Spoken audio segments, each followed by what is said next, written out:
much time are you spending on healing? How much time are you spending on healing your past, your trauma? Some people call it shadow work. This is a really big thing that gets talked about a lot in the spiritual community. I'm going to share a beautiful message that came in today for one of my clients, who I absolutely adore. It was such an amazing message, and I was guided to share this with you. So I channel a group of cosmic beings that are here to help us on our human journey, and they're always sharing beautiful messages of light and direction to help us in our journey here. So what came in today was my client is, and I have a lot of, all my clients are spiritual, at least awake enough to, to receive a channeled reading. Many of them grew up in religion and there's still indoctrinated programming that's being unwound, etc. But quite often in my sessions, people will say they want to heal. They want to heal this, they want to heal that, they want to heal their past, they want to heal their trauma. And that work comes in, and my guides will guide me through. Sometimes I'll do soul retrievals. Sometimes all different ways to help people heal.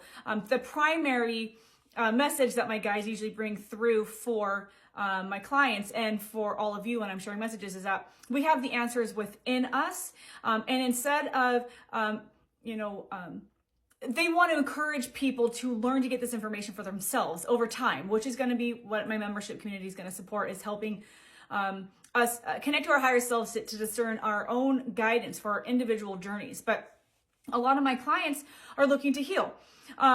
And a lot of the messages that come through are healing in itself, like understanding the soul contracts behind the people that have caused them trauma and pain, etc. But what came in today was so beautiful, and my guides are saying right now, I channel a group of cosmic beings. I just call them my guides. It makes more sense. Feels like people will understand this, but they're saying that this is a message that's been waiting to come through, specifically on my channel. They wanted me to build some other things up for all of you before we tackled this, but it was perfect timing for this to come in today. And what they're saying is that we didn't come here to heal.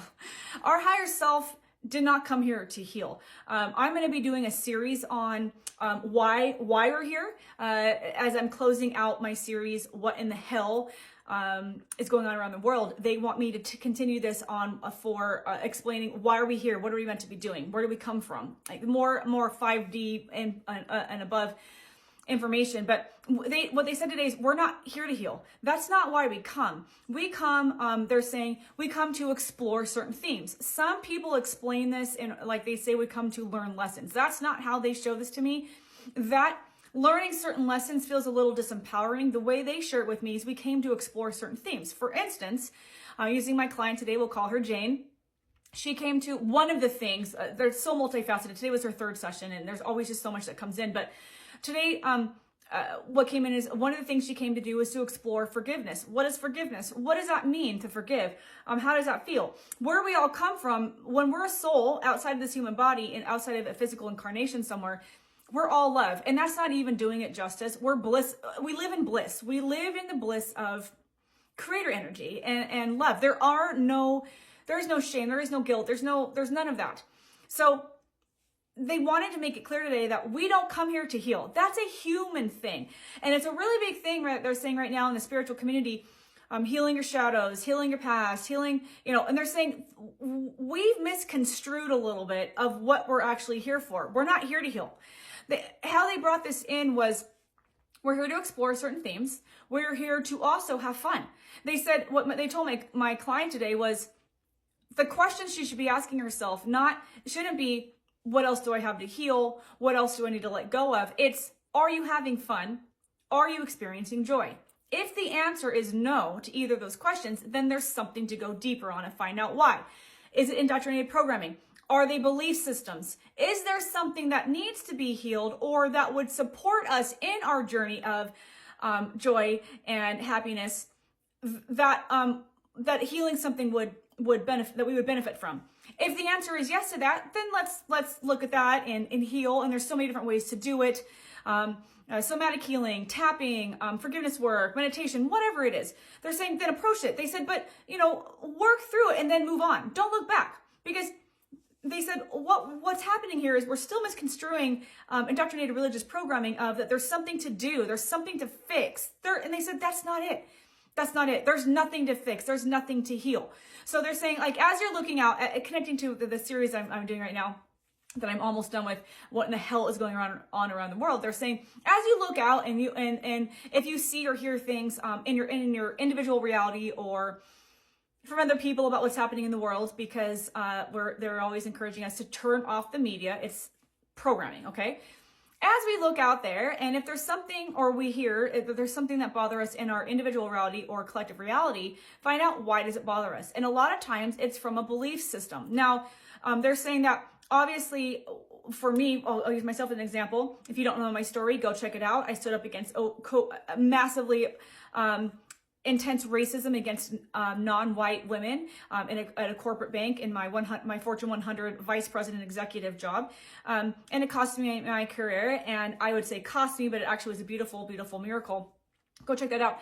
So I'm an advocate, and when I see or hear things like treatment of people, treatment of animals, I can get fired up sometimes, but that's part of what I'm here to do, is understand this and help with this. But they're saying from a soul level perspective,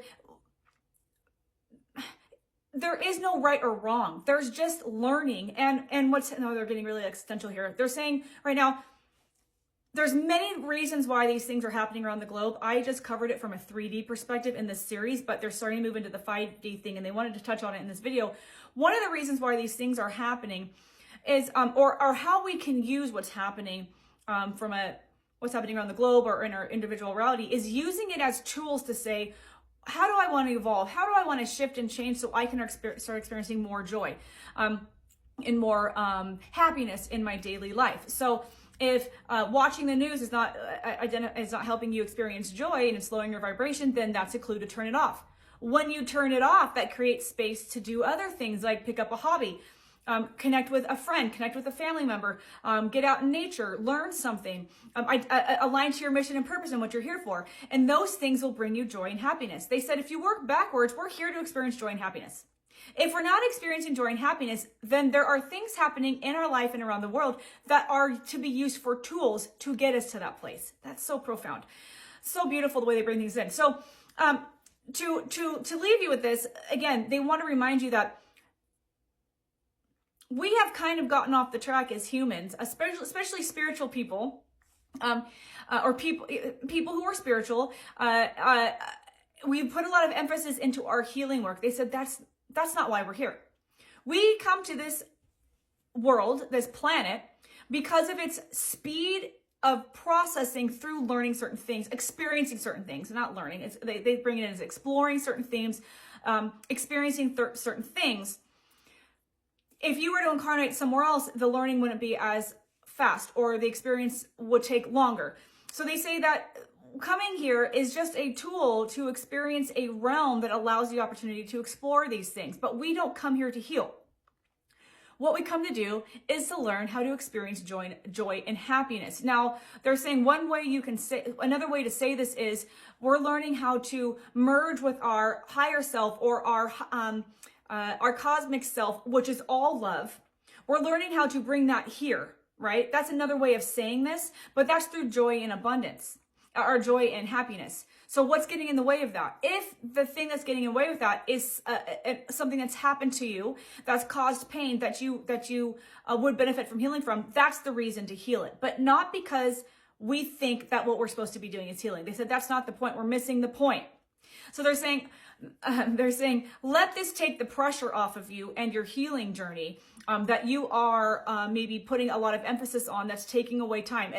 They're reminding me what they said today to my client, and also they're saying it now, is at the end of this life, when your soul leaves this body and goes back, they're not going to go, how much have I healed? It's going to go, did I have fun? Did I have a good time? Did I do good? Did I bring love there?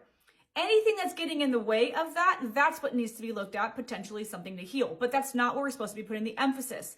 So I hope that helps. I would love to know your comments on this. Drop them down or to the side, whatever platform you're watching this on.